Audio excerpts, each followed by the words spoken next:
Puede haber misterios enterrados donde sea. Bajo tierra. Bajo el mar. O incluso bajo nuestros propios pies. Y cuando tropezamos con ellos, a veces, lo que encontramos puede cambiar la historia. Esta noche, descubrimientos oscuros y mortales. Un espeluznante secreto bajo la casa de uno de los fundadores de los Estados Unidos. Encontró algo horrible. Un hueso de muslo humano que sobresalía del suelo. Una extraña colección de ataúdes. Cada ataúd contenía figuras talladas en pino. Pero estaban desfigurados y les faltaban partes, como brazos y piernas. Y un ejército de soldados malditos. Los aldeanos sufrieron destinos terribles y la oscura leyenda que temían ocurrió de verdad. Únanse ahora, porque nada permanece oculto para siempre.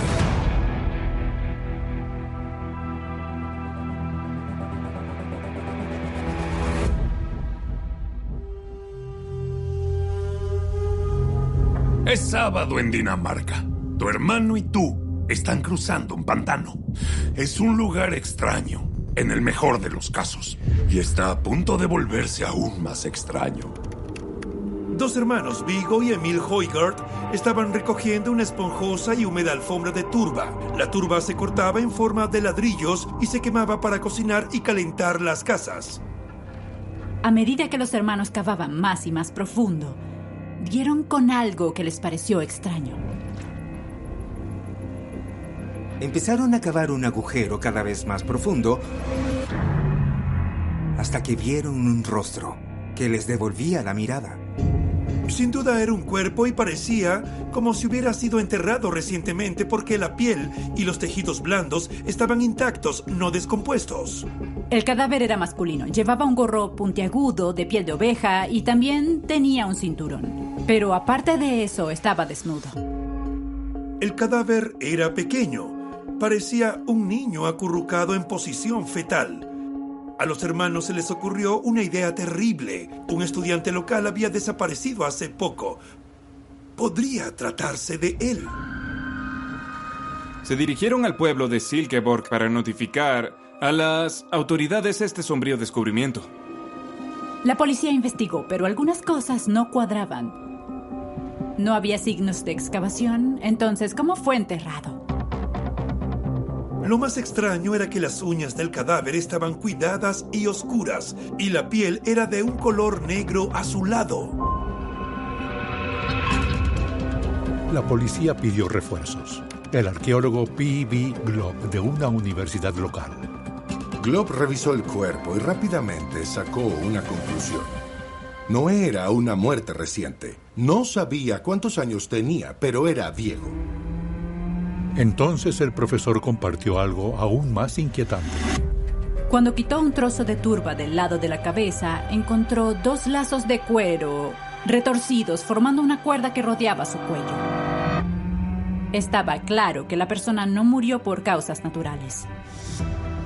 Para poder estudiar bien el cadáver, Glob se dio cuenta de que tenían que sacarlo del pantano y llevarlo al Museo Nacional de Dinamarca en Copenhague.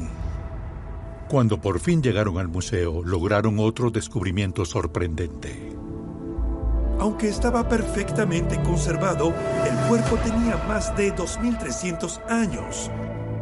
Era de la edad de hierro, y no se trataba de un niño. Por la arcada dental, calcularon que tenía entre 30 y 40 años, y bautizaron el cuerpo como el hombre de Tolund. Pero, ¿por qué estaba tan bien conservado? El musgo que cubre toda la superficie del pantano se llama Svagmun y decolora y conserva la piel y el pelo.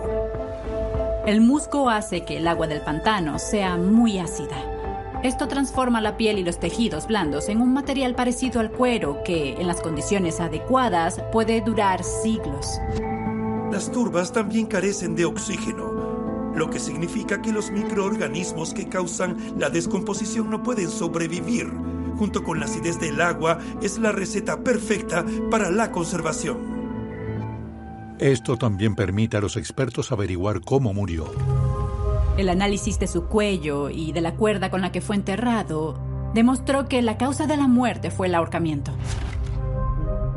En la Edad de Hierro, la gente era ahorcada y asesinada no solo por crímenes, sino como sacrificios.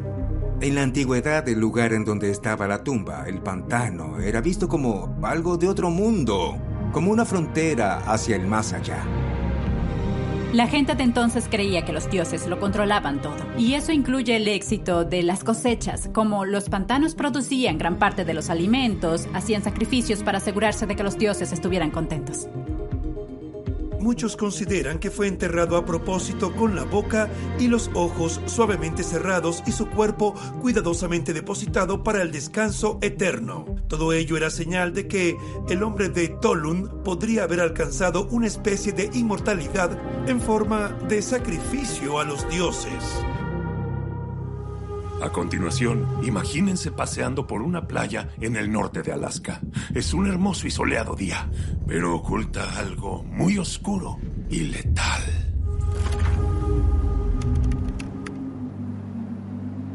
En 2007, una familia estaba dando un paseo por una localidad de Alaska llamada Quinnahack, un pequeño pueblo de la costa del mar de Bering. Mientras estaban en la playa, el hijo se encontró con algo inesperado. Era una máscara de madera, pero la máscara estaba muy vieja y desgastada. Los padres del niño llevaron la máscara al pueblo para enseñársela a la comunidad y enseguida los miembros de la tribu Yupik la reconocieron como algo de sus antepasados. El pueblo Yupik habitó las regiones costeras de Alaska y el norte de Groenlandia durante unos 2.400 años y fueron exterminados por los colonizadores europeos en los siglos XVIII y XIX. Pronto empezaron a aparecer otras reliquias en la playa. Había cestos, cañas de arpón talladas, agujas de marfil para tatuaje, cientos de ellas. Lo que ocurría era que las temperaturas excepcionalmente cálidas derritieron el permafrost y dejaron al descubierto artefactos atrapados en el hielo. La tribu Yupik se puso en contacto con un profesor de la Universidad de Alaska en Fairbanks, Rick Connet. Rick Connet llegó y se dio cuenta de que eran algunos de los artefactos Yupik más antiguos y resultaron ser una especie de mapa que conduciría a los restos de un asentamiento oculto que databa de alrededor de 1590 a 1630. Inmediatamente se marcó un lugar de excavación para ver qué más se podía recuperar, y encontraron más de lo que esperaban. Descubrieron esqueletos, todos tumbados boca abajo. Algunos fueron atados y luego asesinados con lanzas o flechas. Sin duda, el asentamiento fue el escenario de una masacre.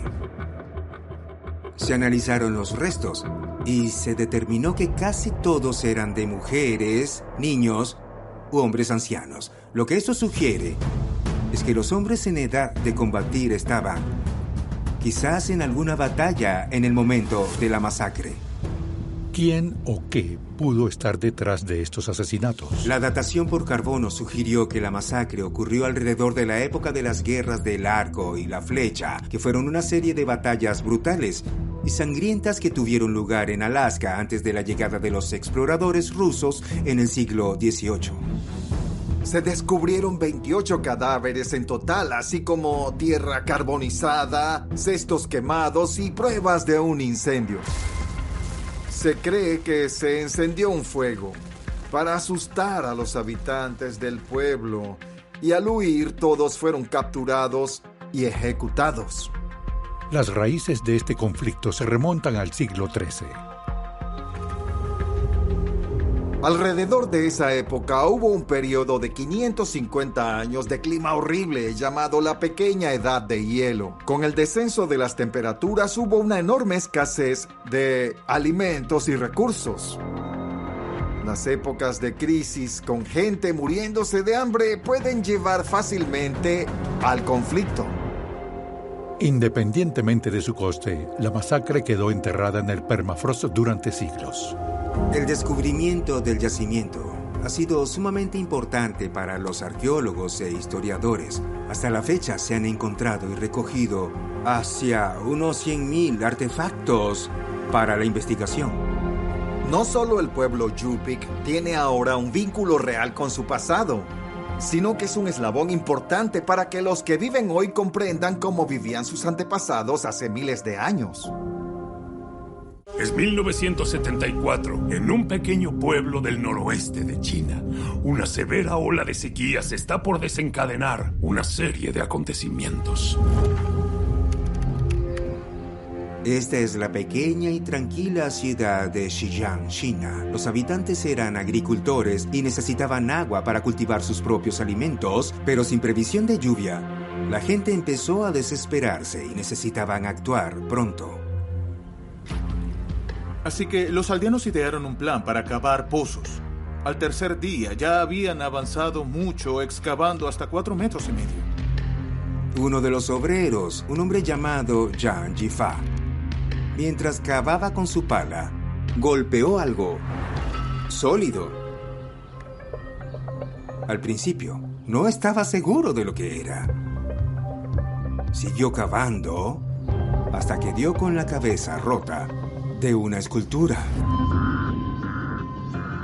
Sintiendo que era algo importante, Zhang llevó el artefacto al pueblo, pero todos tenían miedo de tocarlo.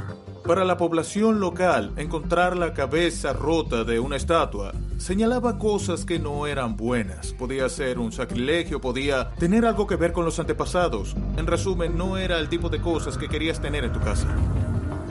La noticia de la misteriosa escultura se extendió rápidamente, así que el gobierno envió un equipo a investigar.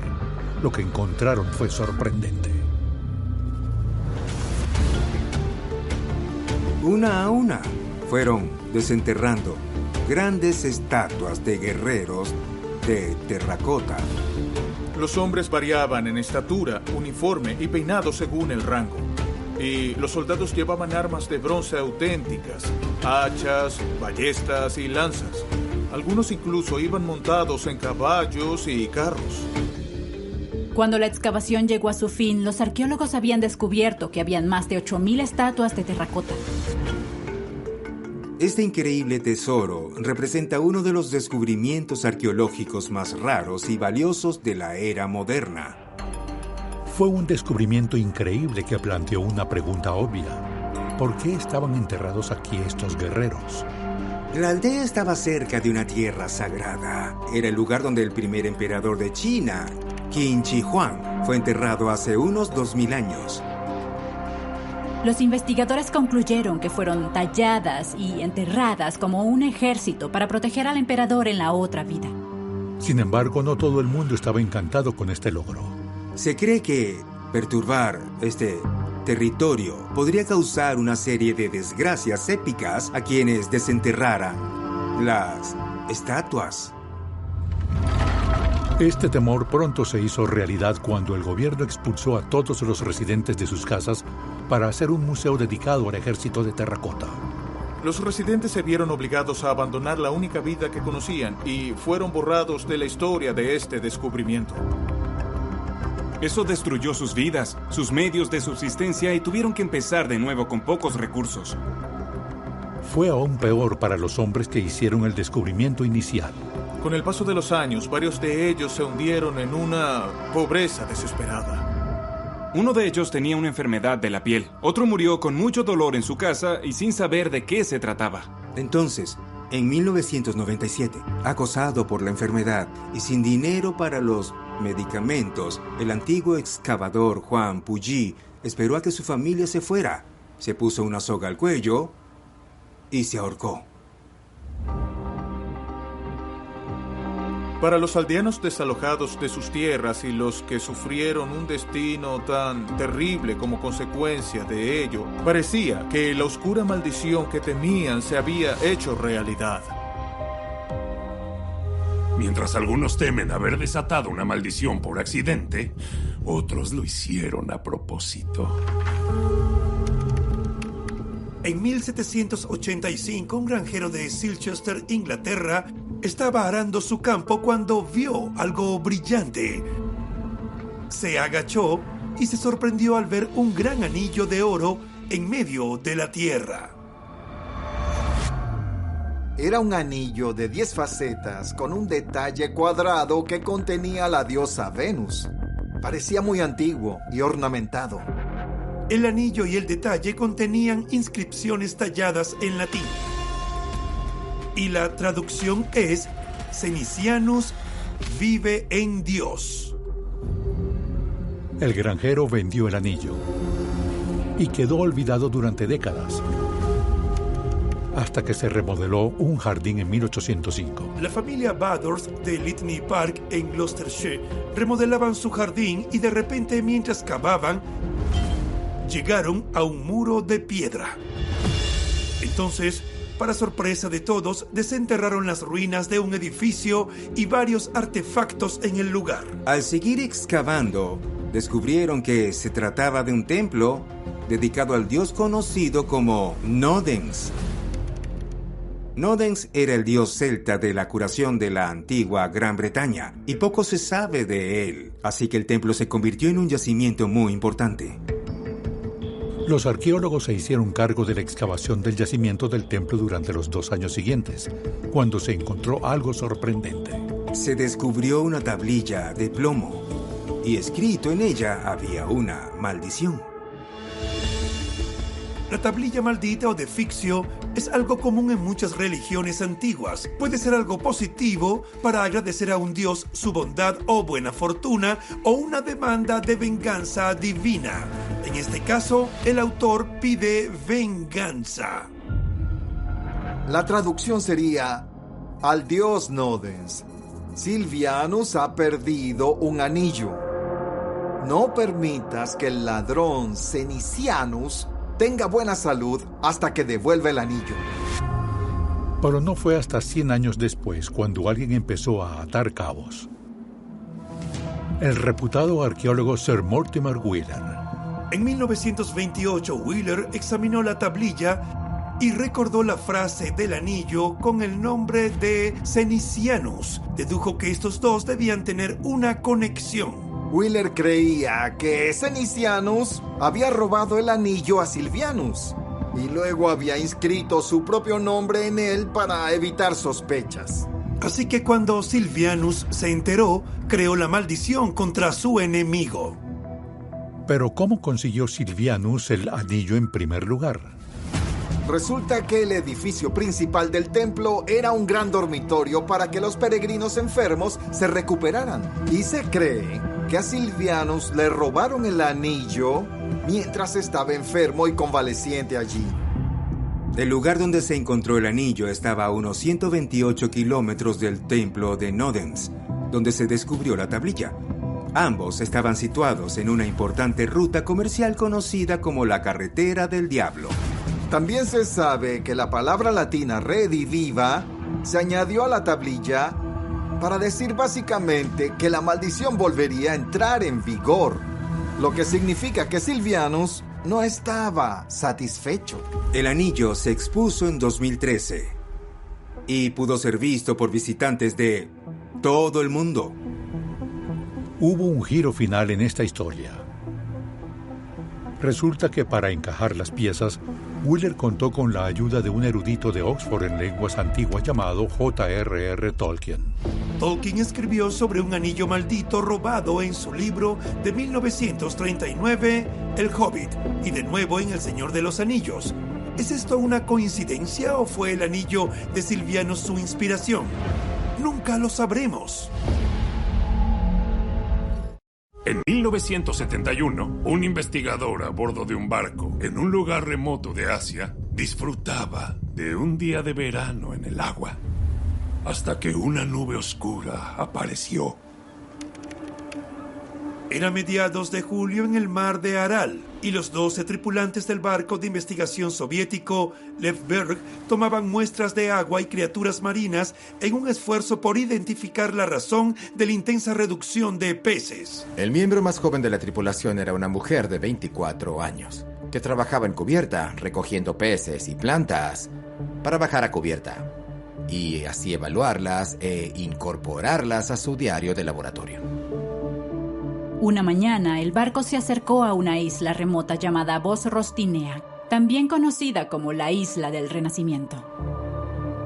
Esa isla fue una vez el hogar de un pintoresco pueblo, pero ese día, al pasar el barco, se movió a través de una misteriosa niebla marrón. Los pasajeros no se preocuparon demasiado y continuaron con su proyecto. El 6 de agosto regresaron a Aralsk y la investigadora cayó enferma durante los últimos 5 días del viaje y en cuanto atracaron, regresó a casa. Tenía fiebre, tos y dolores musculares. El médico le recetó antibióticos y aspirinas, pero entonces una erupción muy intensa empezó a afectarle a la cara, la espalda y otras zonas del cuerpo. Finalmente la fiebre bajó y ella se recuperó. Pero su hermano de 9 años empezó a tener fiebre y también sarpullido. Todo el cuerpo estaba cubierto de lesiones dolorosas.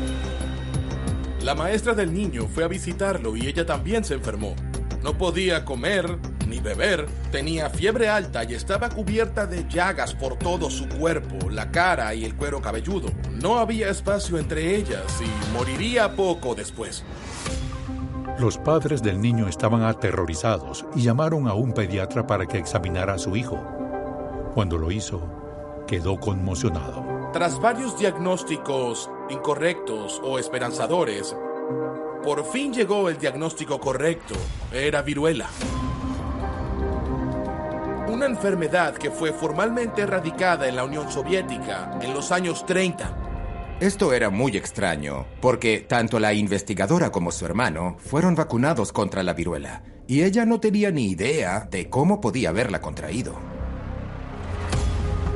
En las semanas siguientes, 8 personas más contrajeron la viruela, y desgraciadamente 3 murieron. El gobierno soviético prohibió la entrada y salida de personas de toda la ciudad de Aralsk. 50.000 personas fueron vacunadas contra la viruela en 15 días.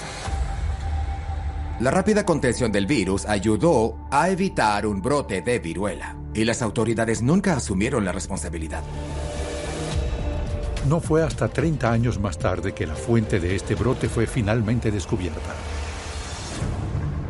Resulta que durante muchos años los soviéticos utilizaron la isla de Bos-Rostinea como lugar de pruebas para algunos de los patógenos más letales del mundo. El sitio se llama Aralsk 7 y allí desarrollaban anthrax, viruela, bacterias resistentes y otras enfermedades que el mundo nunca antes había visto. Cuando pasaron cerca de la isla en 1971, la investigadora era la persona indicada para contraerla, ya que pasaba más tiempo encubierta que nadie.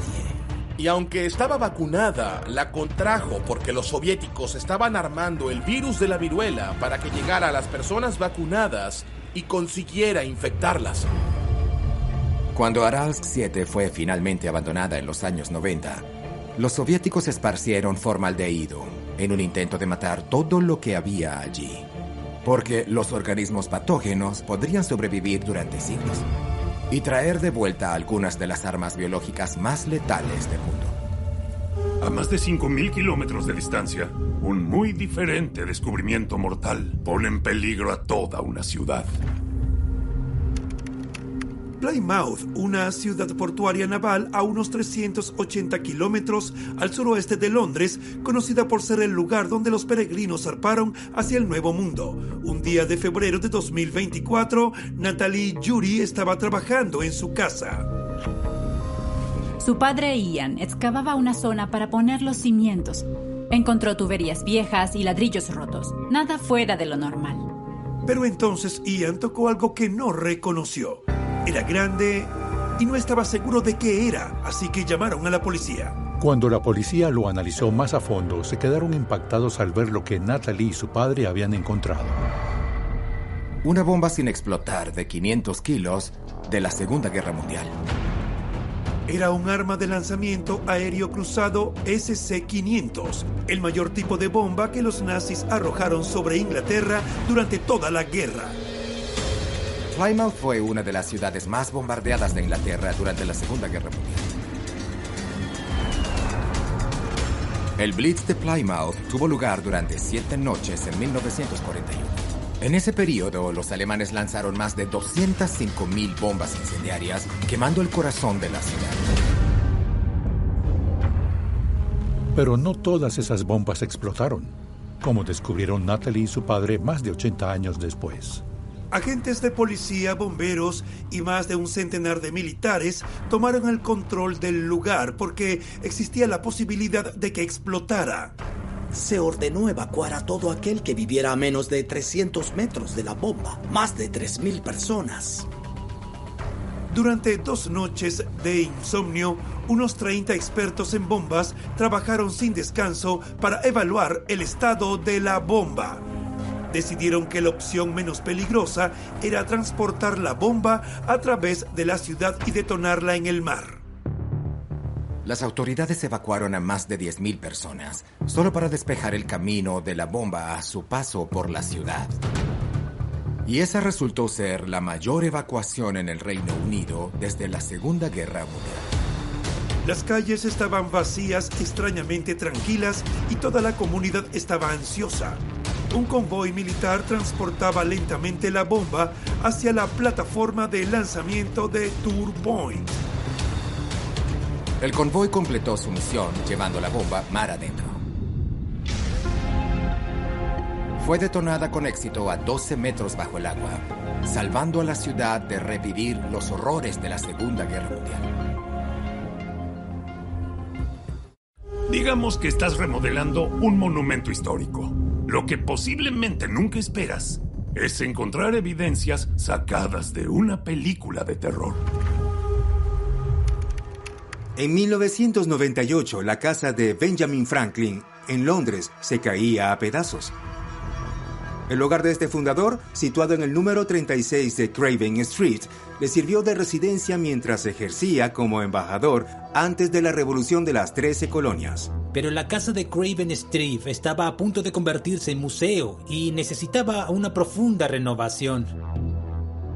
Un mes después de comenzar, un obrero estaba excavando en el sótano y encontró algo horrible. Brotando de la tierra, un hueso de muslo humano. Llamaron inmediatamente a la policía y pronto apareció un equipo de forenses. Mientras excavaban día tras día, desenterraban más y más huesos. Finalmente, el equipo desenterró más de 1.200 fragmentos óseos de 10 cuerpos diferentes, algunos incluso pertenecientes a niños. Las pruebas forenses indicaron que los huesos tenían unos 200 años, lo que significaba que habían sido enterrados en la misma época en que Benjamin Franklin vivió ahí. Los huesos son demasiado antiguos para justificar la apertura de un caso de asesinato. Pero la gente quería saber por qué Benjamin Franklin tenía tantos restos humanos en su sótano. El Instituto de Arqueología decidió hacerse cargo y tras nuevos análisis descubrieron que algunos de los huesos parecían haber sido arañados o rotos por instrumentos quirúrgicos. Un fémur mostraba signos de haber sido amputado y varios cráneos tenían pequeños círculos perforados, quizás para una trepanación, un antiguo tipo de neurocirugía para tratar lesiones. Los investigadores unieron estos siniestros puntos y descubrieron que la propietaria de la casa de Franklin era la madre de un estudiante de anatomía llamado William Hewson. Resultó que William Hewson era un amigo muy cercano de Benjamin Franklin. De hecho, Franklin lo ayudó a ser elegido miembro de la Real Sociedad de Londres. Hewson estudió anatomía y en el siglo XVIII la anatomía como campo de estudio era vista con recelo y desprecio. Y la idea de diseccionar cuerpos se consideraba una abominación y su práctica estaba prohibida. Así que para conseguir que los estudiantes trabajaran en el campo, contrataron a lo que llamaban resurreccionistas. Básicamente, eran ladrones de cuerpos que se apoderaban de cadáveres humanos por cualquier medio posible. La casa de Craven Street sería el lugar perfecto para que ellos dejaran un cadáver robado. En un extremo de la calle estaba la horca y un embarcadero, un lugar perfecto para hacerlo al amparo de la oscuridad. No está claro si Franklin sabía o no que Hewson realizaba disecciones ilegales en su sótano. Pero con el tiempo, al aumentar las tensiones entre los británicos y las colonias, ambos tomaron caminos separados. En 1775, Franklin regresó a lo que se convertiría en los Estados Unidos y firmó lo que sería la Declaración de Independencia. En cuanto a Hewson, su destino no fue tan ilustre. Mientras realizaba una de sus disecciones, se cortó accidentalmente y murió de una infección. El extraño descubrimiento en casa de Benjamin Franklin fue inquietante, pero lo que un equipo descubrió en Alemania es más oscuro y sorprendente. En 2024, en la ciudad de Opping, Alemania, un equipo estaba trabajando en un proyecto de infraestructura energética. Todo en la excavación iba según lo previsto, hasta que los obreros descubrieron un pozo. Dentro del pozo, encontraron un esqueleto. Pero este esqueleto no había sido enterrado como se enterraría a una persona normal. El hombre estaba agachado sobre el costado izquierdo con una enorme piedra de 10 centímetros de grosor que se encontraba sobre sus piernas. Estaba claro que la piedra estaba allí deliberadamente, como si la hubieran puesto allí para sujetar el cadáver. Se llamó a los arqueólogos para que examinaran el lugar. Estimaron que la tumba databa de la Edad de Piedra, hace más de 4.000 años, lo que proporcionó una pista sobre la piedra. Los habitantes de la Edad de Piedra temían que los zombies surgieran de las tumbas, pero no se les llamaba así. Para ese entonces, se les conocía como Revenants, seres que volvían de entre los muertos para aterrorizar a los vivos, ya fuera como espíritus o como cadáveres andantes. Algunas culturas creen que hasta que un cuerpo no se descompone por completo, permanece en una aterradora tierra de nadie entre la vida y la muerte. En toda Europa se han encontrado tumbas que muestran las medidas extremas utilizadas para evitar que los cuerpos resuciten. Los cadáveres se clavaban en el suelo, o se encadenaban, o se colgaban boca abajo para que, cuando se despertara, cavara en la dirección equivocada, enterrándose aún más. Al menos se encontró un cadáver con una guadaña colocada sobre la cabeza para que fuera decapitado al levantarse. Hasta ese momento no se habían encontrado tumbas de Revenants desde la Edad de Piedra en esa región, así que este descubrimiento fue muy importante. Los arqueólogos recuperaron los restos óseos de la tumba y los trasladaron a un centro de investigación en Jola y para averiguar más sobre los huesos y este enterramiento atípico. ¿Qué harían si se encontraran un lugar extraño que para ustedes fuera una puerta trasera al infierno? Este misterio comienza en México, hace 500 años. En 1521, los misioneros españoles llegaron al valle de Oaxaca, actual sur de México, para extender el cristianismo. Los zapotecas, el principal grupo indígena, habitaban Oaxaca hace 2200 años. Mientras los monjes franciscanos exploraban su nuevo hogar en Metla, admiraban los intrincados mosaicos y diseños geométricos de los grupos de edificios. Entonces, mientras paseaban, encontraron una extraña cavidad en el suelo. Decidieron explorarla y comenzaron a entrar en el oscuro agujero. Descendieron entre 6 y 7 metros bajo tierra y hallaron un laberinto húmedo, frío y oscuro de túneles y cámaras. Un laberinto subterráneo. En las cámaras había ídolos, momias y una capilla. Era un lugar para los muertos. Y los frailes españoles no estaban familiarizados con las creencias zapotecas. Su temor era que fuera un lugar donde se realizaba magia negra o adoración al diablo. Luego encontraron otra cámara subterránea. que fue el descubrimiento más inquietante de todos. Una gran puerta de piedra que conducía a una profunda caverna que parecía no tener fin, según los monjes. Temiendo que fuera literalmente una puerta al infierno, los misioneros huyeron y cerraron inmediatamente el laberinto. Entonces, justo encima, construyeron la iglesia de San Pablo para transformarlo de un lugar de culto al diablo al culto a Dios. Las leyendas sobre el descubrimiento se transmitieron de generación en generación. Luego, en 1674, Francisco de Burgoa, sacerdote dominico e historiador, escribió por primera vez la historia del descubrimiento y el sitio pasó a ser conocido por el pueblo mexicano como Mequitla, que significa infierno o el lugar de la tristeza. El cristianismo se extendió en los siglos siguientes y la iglesia de San Pablo se convirtió en un elemento religioso y cultural. Pero las oscuras historias sobre lo que se escondía bajo ella nunca desaparecieron. En 2020, tras leer los relatos de Francisco, el investigador y explorador Marco Vigato creó un equipo para comprobar si había algo de verdad en las historias sobre lo que había abajo de la iglesia. Pero Vigato nunca pudo obtener una licencia para excavar bajo esta venerada iglesia que había permanecido allí durante 500 años. Así que Vigato y un grupo de investigadores exploraron la zona utilizando métodos no invasivos. Con un radar de penetración en el suelo, Vigato creó un mapa en 3D de la zona. El mapa confirmó la existencia de una serie de túneles y cámaras bajo la iglesia, donde, según las leyendas, había un gran templo subterráneo.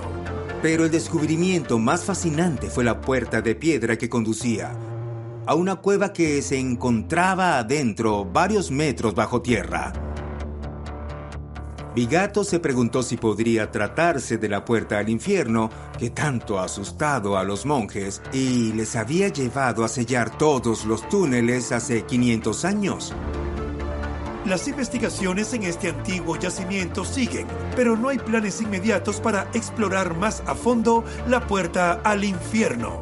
Francamente, parece la opción más sensata.